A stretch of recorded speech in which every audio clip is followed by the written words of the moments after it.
2007 साली कार्टून यात्रा हा माझा व्यंगचित्रांचा संग्रह प्रकाशित झाला. त्याच्यामध्ये इंडिया इंक फिलाडेल्फिया हा एक लेख मी लिहिलेला आहे.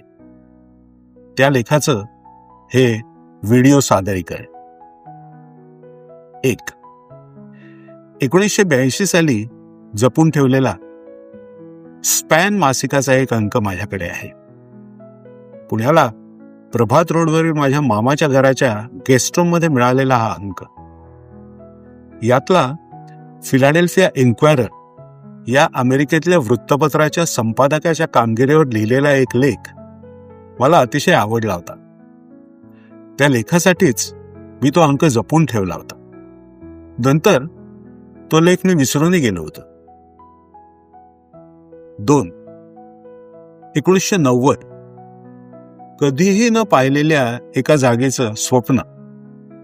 बर्फाच्छादित फुटपाथ, बसचा स्टॉप, शेजारी एक फ्लॉवर शॉप आणि बस स्टॉपवर एक जाड कोट घालून मी उभा आहे. साधारणतः 3-4 मजल्यावरून दिसेल असं दृश्य. 3.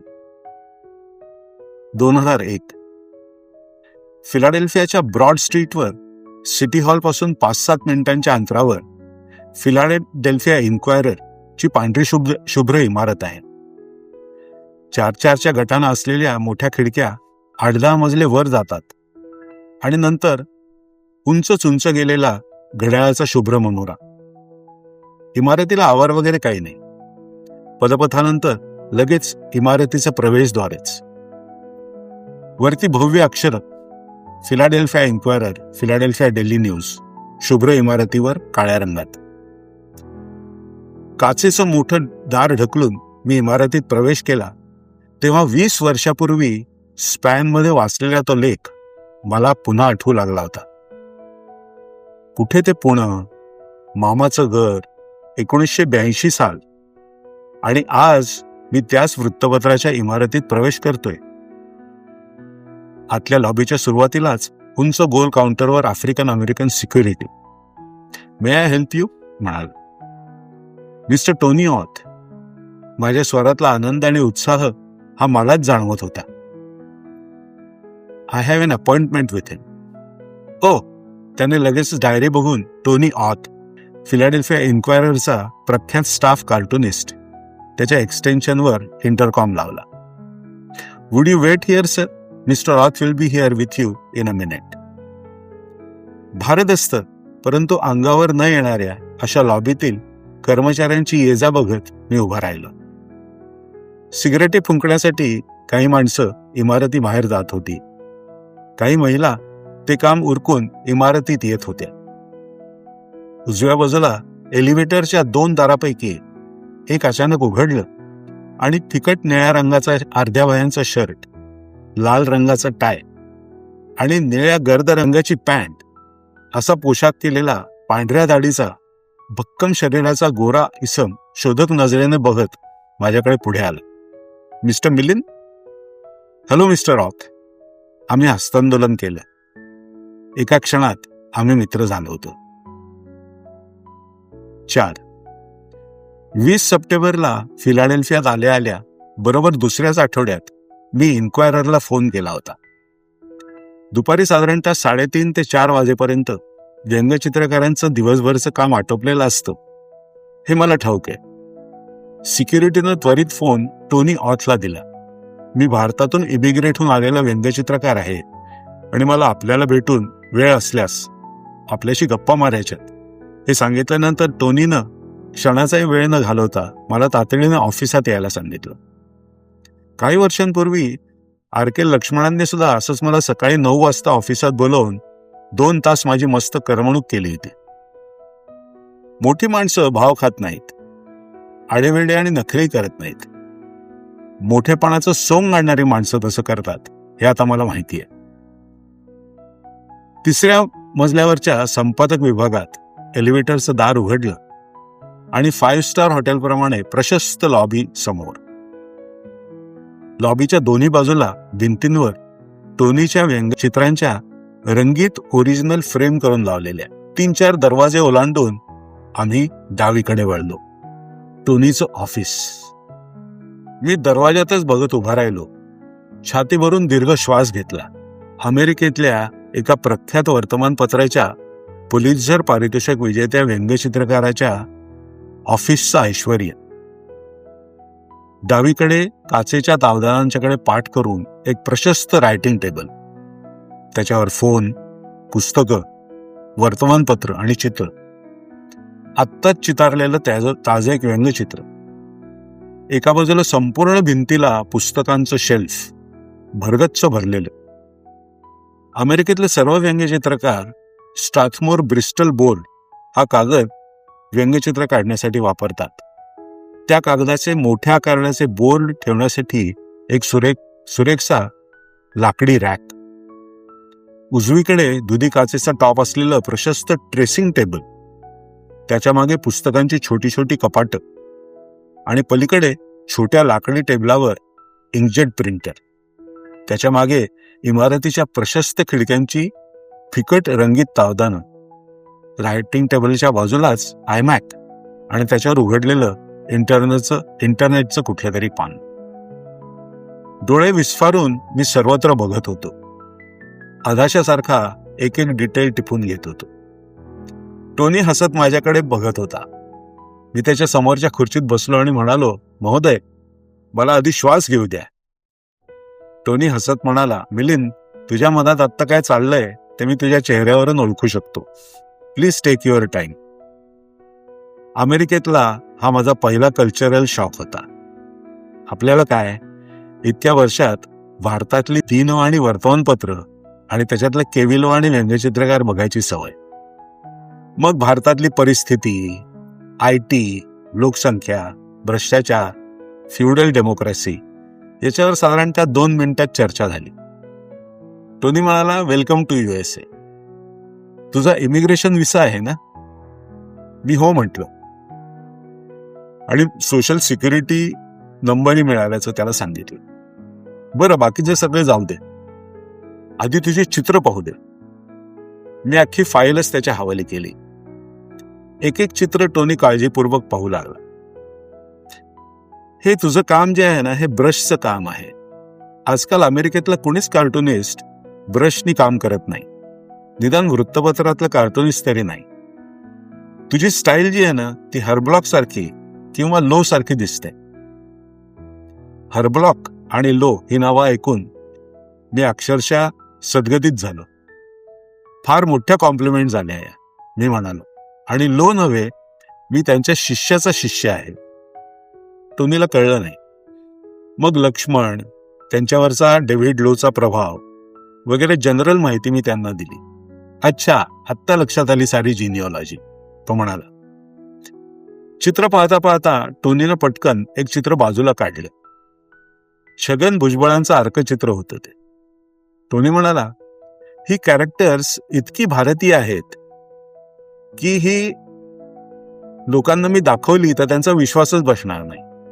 कारण की सगळ्या लोकांना इथे अमेरिकन किंवा आफ्रिकन अमेरिकन यांची फीचर्स बघण्याची सवय आहे. इथे काम करायचं तर तुला बऱ्याच गोष्टी नव्याने शिकाव्या लागतील. सर्वात पहिले म्हणजे कॉकेशियन, आफ्रिकन यांची चेहरेपट्टी वेगळी असते. शिवाय तुला अमेरिकन इंग्रजीची आणि मुख्य म्हणजे इथल्या राजकीय संस्कृतीची ओळख करून घ्यावी लागेल. मी तुला सल्ला देईन की तू सायलेंट चित्राकडे जास्त लक्ष दे, म्हणजे लिखाणातल्या चुका तुला टाळता येतील. बोलता बोलता टोनी उठला आणि 5-6 निवडक चित्र घेऊन दुसऱ्या ऑफिसमध्ये जाऊन आला. मिलिंद, तुझी चित्र आमच्या ऑपेड पानाच्या संपादकाला आवडली. पलीकडच्या ऑफिसमध्ये तू त्याला जाऊन भेट. जॉन टिम्पेन त्याचं नाव आहे आणि त्याला भेटून परत ये. We will continue. John Timpane typical चष्मिश सहसंपादक आहे, काटकोळा आणि तरतरीत. त्यानं उत्साहानं माझ्याशी हस्तांदोलन केलं आणि कम्प्युटरवर काम करता करता फिलाडेल्फियाच्या 2 स्थानिक पुढाऱ्यांची कॅरिकेचर्स काढण्याचं काम मला दिलं. उद्या मला हे चित्र ईमेलनं पाठव, जॉन म्हणाला, आणि दुपारी ऑफिसमध्ये सही करायला ये. आम्ही तुला फ्रीलान्सर्सचं कॉन्ट्रॅक्ट देतोय. माझा स्वतःच्या कानावरचा विश्वासच संपूर्णपणे उडाला होता. त्याचे मनापासून आभार मानून मी टोनीच्या ऑफिसमध्ये परत. टोनीचा कागदाचा एक तुकडा माझ्यासमोर धरला. हे बघ, व्यंगचित्र मनात आल्या आल्या त्याचा हा पहिला ड्राफ्ट मी अशा साध्या कागदावरती काढतो. हाच खरा ड्राफ्ट असतो. कल्पनेचा सर्व जोश हा या चित्रामध्ये असतो. हे चित्र मग मी ट्रेसिंग बोर्डवर फेअर करतो. मग क्रॉस हॅचिंग, लेटरिंग हे सगळं करून हे चित्रच फायनल म्हणजे पूर्ण होतं. मग पेन आणि ब्रश, कागद, शाई वगैरे टेक्निकल गोष्टींवर आम्ही बोलत बसलो. जगातल्या सर्व व्यंगचित्रकारांचं भारताशी थेट रक्ताचंच नातं असतं. सर्व व्यंगचित्रकार जी काळी शाई चित्र काढण्यासाठी वापरतात त्या शाईला जगभर इंडिया इंक असंच म्हणतात. भारतातून येणारा व्यंगचित्रकार म्हणून अगदी आठवण ठेवून मी टोनीसाठी एक भारतातल्या शाईची बाटली आणि फुजी रंगाच्या कागदी स्ट्रिप्स बरोबर नेल्या होत्या. या छोट्याशा भेटीचं टोनीला खूप अप्रूप वाटलं. त्यानं पटकन आपल्या पेन ठेवण्याच्या ट्रेमधला एक वापरातला टाक मला भेट म्हणून दिला. बोलणं झालं होतं. भेटींची देवाणघेवाणी झाली होती. मला काम मिळवून दिल्याबद्दल मी त्याचे परत आभार मानले आणि म्हणालो, निघतो, परत भेटूया, असाच कधीतरी फोन करेन. अवश्य, 3:30 नंतर केव्हाही, टोनी उत्तरला. परत जायला वळतो इतक्यातच त्याला काहीतरी आठवलं. 1 मिनिट मिलिंद, हे घे तुझ्यासाठी. त्यानं पटकन मॅकवर एक फाईल निवडून तिला प्रिंट कमांड दिली. आम्ही दोघंही खिडकीजवळच्या इंकजेट प्रिंटरजवळ तो प्रिंटर सपसप चित्र छापत होता ते बघायला लागलो. कागदावर उतरून आलेलं अल्बर्ट आईन्स्टाईनचं कॅरिकेचर टोनीनं वाळलंय की नाही हे बघितलं आणि पेन्सिलनं त्याच्यावरती सही केली. ते चित्र घेऊन मी त्याचे पुन्हा भरभरून आभार मानले. दरवाजाकडे जाण्यासाठी वळलो आणि अचानक बाजूच्या काचेच्या रंगीत तावदानातून माझी नजर खाली दिसणाऱ्या ब्रॉड स्ट्रीटकडे गेली. सप्टेंबर महिन्याच्या संध्याकाळच्या दुबळ्या पिवळ्या उन्हात ब्रॉड स्ट्रीट संपूर्ण न्हावून निघाला होता. पदपथावरती एक बसस्टॉप होता. 10 वर्षापूर्वी मला जसा स्वप्नात दिसला होता अगदी तसाच. फक्त आसपास बर्फ नव्हतं आणि फ्लॉवर शॉपही. रस्ता संपूर्ण रिकामा होता. बस स्टॉपवर कोणीही नव्हतं. 6. मी तरंगतच इमारतीतून बाहेर पडलो. सिटी हॉलच्या विरुद्ध दिशेने घराकडे जाणारी सी रूटची बस पकडण्यासाठी मी ब्रॉड स्ट्रीटच्या एका क्रॉसिंग पाशी आलो. सिग्नलच्या बाजूलाच पदपथावर मोफत साप्ताहिक फिलाडेल्फिया विकलीचा डबा होता. झाकण उचलून मी एक अंक उचलला. पहिल्या पानावरच्या मागच्या बाजूला वृत्तपत्राच्या स्टाफची यादी होती आणि सर्वात शेवटचं नाव होतं संपादकाचं, टिम व्हिटेकर. 20 वर्षापूर्वी स्पॅनमध्ये वाचलेल्या त्या लेखाचा लेखक. मला एकदम आतून काहीतरी भरवून आल्यासारखं वाटलं. थरथरत्या हाताने मी तो अंक पिशवीत टाकला आणि स्टॉपकडे येणारी बस पकडण्यासाठी धाव घेतली. समोरचं दिसत होतं आणि नव्हतंही. डोकं सुन्न झाल्यासारखं वाटत होतं. माझ्या बुद्धी आणि शक्तीपलीकडे असलेल्या अज्ञातात फार पूर्वी केव्हा तरी एक वर्तुळाची आकृती उमटायला सुरुवात झाली होती. माझा कान पकडून ती आकृतीच गेली 20 वर्ष मला दरबदर फिरवत होती. त्या संध्याकाळी फिलाडेल्फियाच्या ब्रॉड स्ट्रीटवर येऊन जणू काही ते वर्तुळ पूर्ण होत होतं. 7. फिलाडेल्फियातच राहणाऱ्या आणि सर्व आयुष्य व्यंगचित्रांच्या अभ्यासात व्यग्र असलेल्या डॉक्टर जॉन लेंट यांच्याबद्दल मी लिहिणार होतो. शिवाय जो झाबोबद्दलही, त्यांचा मित्र आणि या दोघांनी स्थापन केलेलं विटी वर्ल्ड. आणि असंख्य असे लोक आहेत की ज्यांना अजून भेटायचं राहिलंय.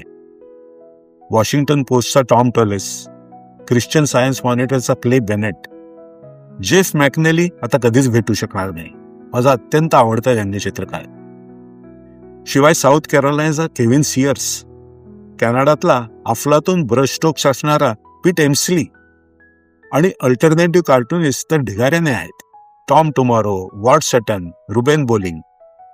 शिवाय जिमी कॉरिजनची अफलातून ग्राफिक नॉव्हेल चितारणारा ख्रिस वेर आणि पॅलेस्टाईनवाला जो सॉक्को. आणि या सर्वांचा आजोबा अमेरिकेतल्या अंडरग्राऊंड कॉमिक्सचा संस्थापक रॉबर्ट क्रम्ब. हा पठ्ठ्या तर अमेरिकेला वैतागून फ्रान्समध्ये जाऊन राहिलाय. आणि केल्विन अँड हॉब्सवाला बिल वॉटरसन, फार साईडवाला गॅरी लार्सन या दोघांनी तर व्यंगचित्रांच्या क्षेत्रालाच रामराम ठोकला, भरपूर पैसा कमावून. द सिम्पसन्स या अजरामर कार्टून सिरियलचा निर्माता मॅट ग्रेनिंग, बिव्हिस आणि बटहेड या भन्नाट जोडगोळीचे आणि आता किंग ऑफ द हिल या तरेवाईक कार्टून सिरियलचे निर्माते टेक्सास निवासी माईक जज आणि जेफ डॅनियल्स, फॅमिली गाय आणि अमेरिकन डॅड या आचरट विनोदी सिरियलचा निर्माता सेथ मॅकफार्लान. नंतर कधीतरी.